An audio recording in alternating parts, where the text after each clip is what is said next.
Na noite de 31 de julho de 1995, a cabeleireira Dana Starfield estava se preparando para fechar seu salão na pequena cidade de Roebuck, na Carolina do Sul, nos Estados Unidos, e pretendia estar em casa antes do anoitecer. Como seus colegas de trabalho já haviam saído, ela era a única no local. Por volta das 18 horas e 30 minutos, a vendedora ambulante Diane Harris apareceu no salão para vender a Dana alguns produtos de limpeza industrial. Assim que a venda foi concluída, as duas se despediram e Diane continuou sua rota. Mais tarde, ela se lembraria de que havia retornado para a frente do salão de Dana às 20 horas e 30 minutos para esperar sua carona. Enquanto ela estava na calçada, ouviu um barulho vindo de dentro do salão, seguido por um grande estrondo. Quando ela se virou para ver o que estava acontecendo, um jovem vestido com jeans e uma camisa cinza saiu voando pela janela. Supondo que ele havia roubado o lugar, Diane correu para a loja de bebidas ao lado para chamar a polícia. Ao chegar ao estacionamento, ela se deparou com o suposto criminoso. Embora ela o tivesse visto por apenas alguns segundos, de alguma forma a mulher conseguiu guardar suas feições da memória. Assustada com o encontro, ao invés de entrar na loja de bebidas, Diane foi direto para a rua na esperança de parar algum motorista que passava para pedir ajuda. Depois que várias tentativas falharam, ela correu para uma residência próxima e pediu que ligassem para o 911. O policial que atendeu o chamado, acreditando estar investigando o arrombamento, entrou no salão e anunciou sua presença, para o caso do autor do crime ter retornado ao local.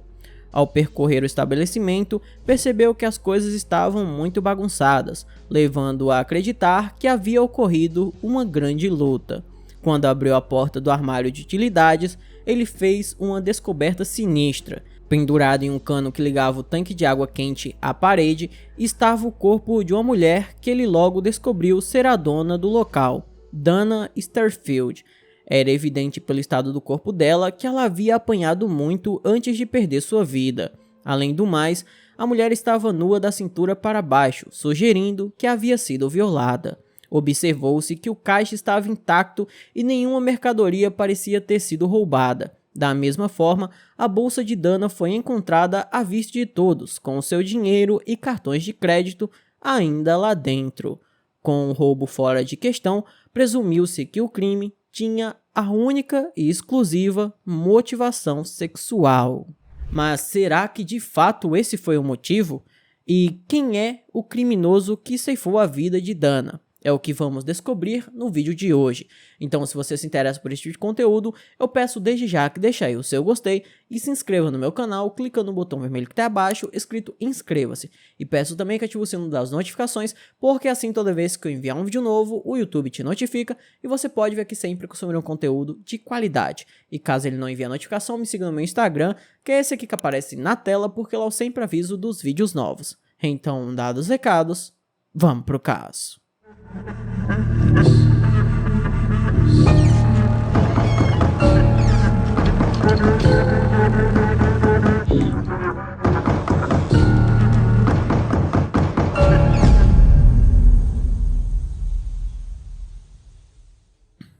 Impressões digitais e amostras de cabelo foram coletadas da cena do crime, levando os investigadores a acreditar que tudo aquilo havia sido causado por um criminoso inexperiente. Uma olhada nas manchas de sangue no chão do banheiro mostrou aos detetives que aquele havia sido o local onde o crime aconteceu.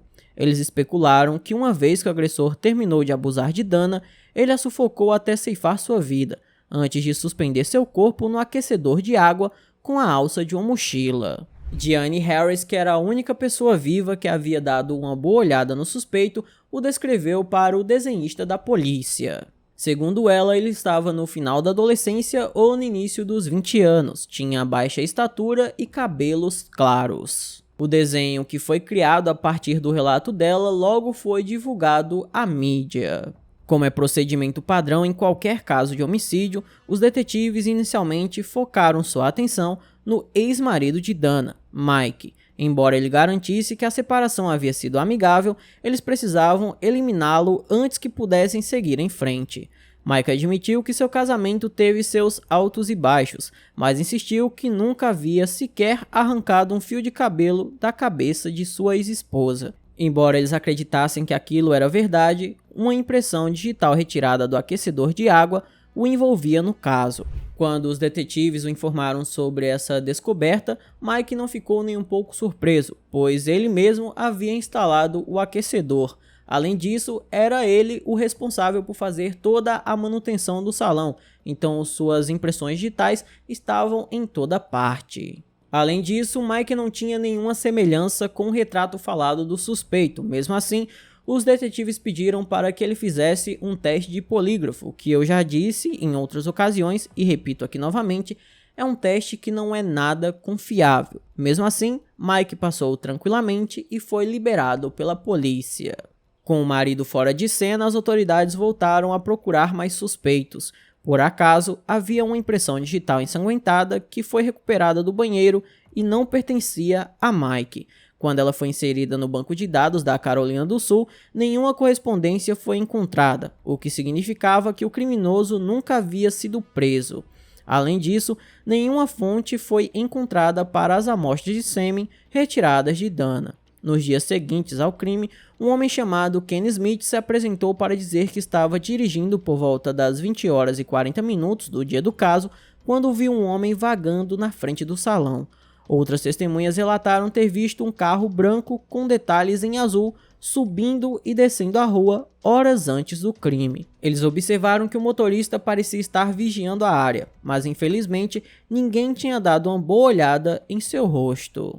Na esperança de conseguirem algumas pistas, a polícia resolveu colocar uma recompensa de $50 mil para quem desse informações que levasse à prisão do suspeito. Embora muitas pistas chegassem, poucas delas realmente levavam a algum lugar. Inclusive, logo no início da investigação, uma ligação anônima disse para que os policiais fossem investigar um jovem de 17 anos chamado Jonathan Vick. Dispostos a tentar qualquer coisa naquele momento, os investigadores foram conversar com o adolescente e sua mãe, que por acaso tinha um carro branco com detalhes azul. Sob intenso interrogatório, Jonathan negou continuamente ter qualquer conhecimento do crime. Quando sua mãe atestou sua inocência, as autoridades agradeceram a cooperação e disseram que eles estavam livres para partir. Os policiais não sabiam disso na época, mas haviam acabado de deixar um assassino escapar.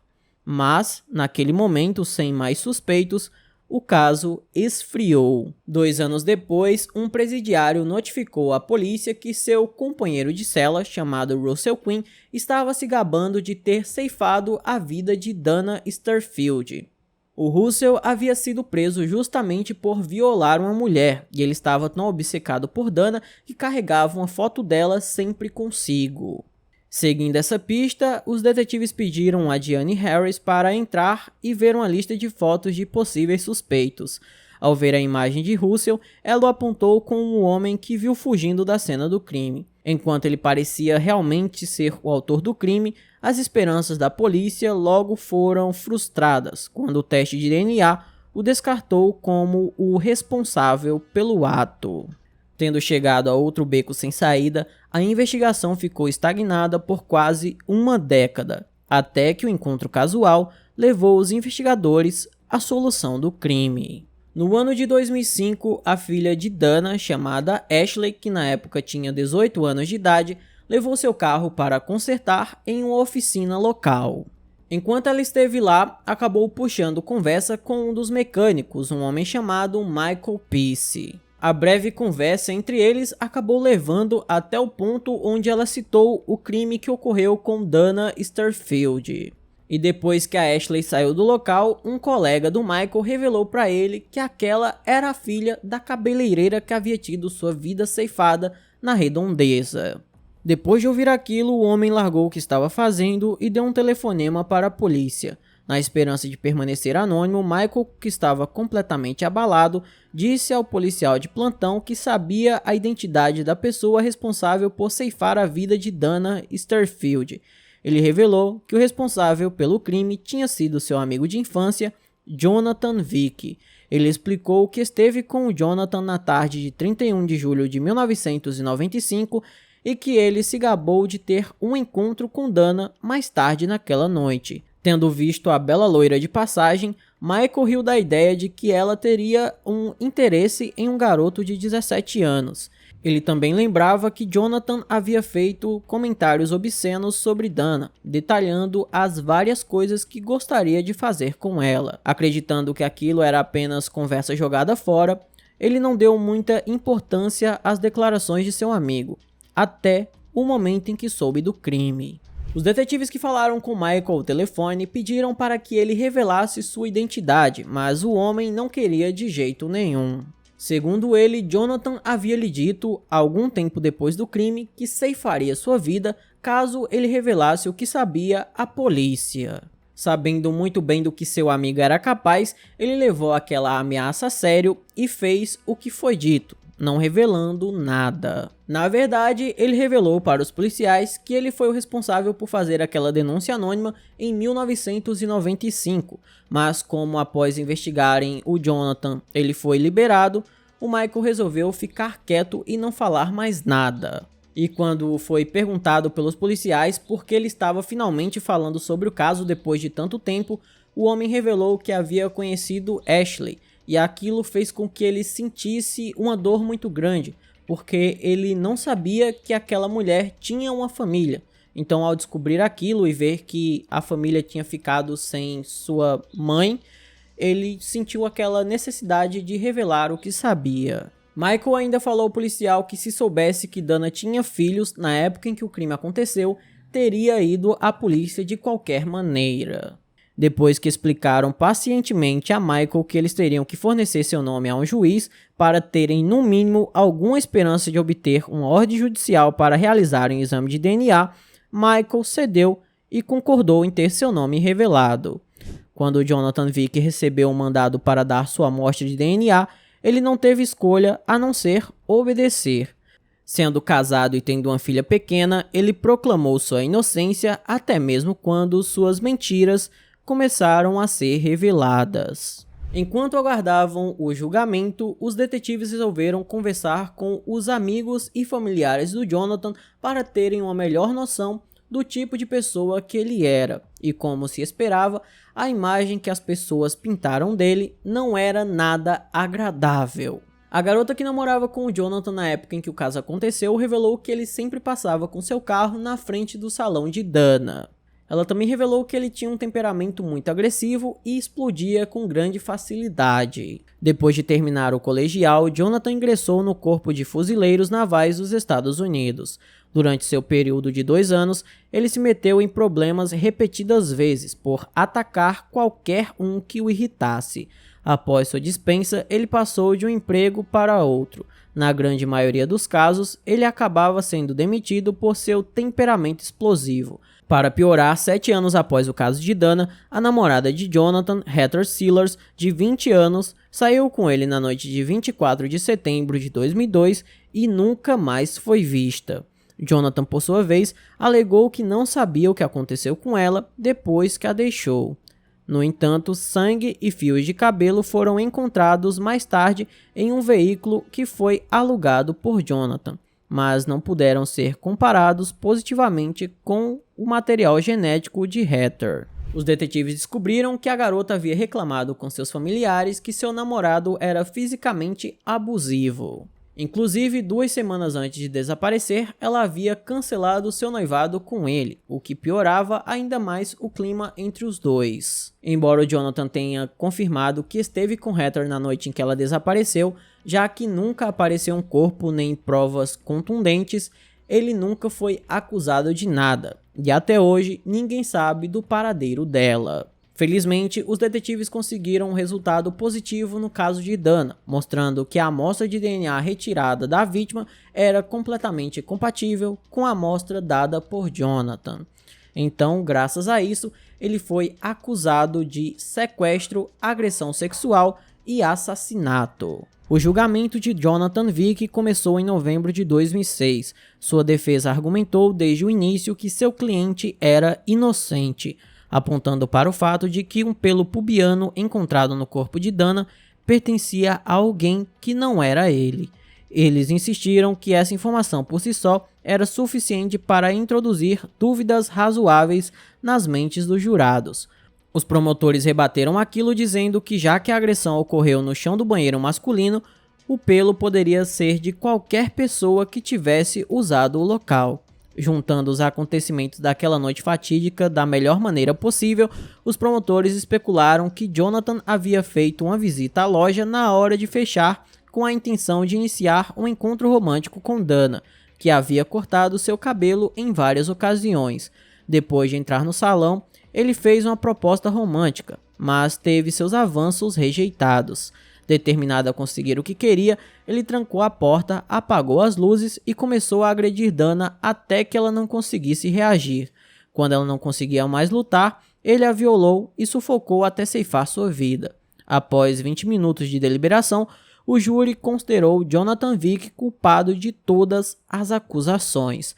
Ele foi condenado à prisão perpétua pelo assassinato de Dana, mais 30 anos por má conduta sexual criminosa e sequestro por ter mantido ela no local contra sua vontade.